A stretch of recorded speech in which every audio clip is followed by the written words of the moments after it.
தமிழகத்தில் 10 மற்றும் 12ஆம் வகுப்பு பொதுத் தேர்வு எழுதும் மாணவர்களின் விவரங்கள் வெளியிடப்பட்டுள்ளது.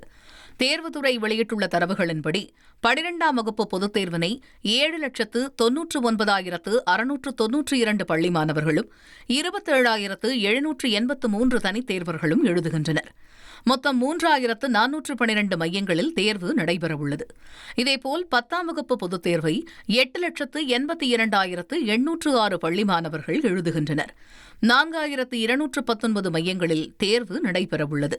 தேர்வு பணியில் நாள் ஒன்றுக்கு 49,000 ஆசிரியர்கள் ஈடுபடவுள்ள நிலையில் 4,900க்கும் மேற்பட்ட பறக்கும் படை குழுக்கள் அமைக்கப்பட்டுள்ளதாக தெரிவிக்கப்பட்டுள்ளது.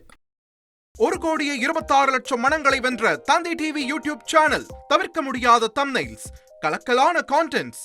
நீங்களும் இந்த குடும்பத்தில் இணைய இப்பவே சப்ஸ்கிரைப் பண்ணுங்க. அசுரபலம் கொண்ட எங்கள் டிஜிட்டல் கரங்களில் உங்கள் விளம்பரங்களை சேர்க்க வாட்ஸ்அப் பண்ணுங்க. 8939888838. Email advttv@dttv.in.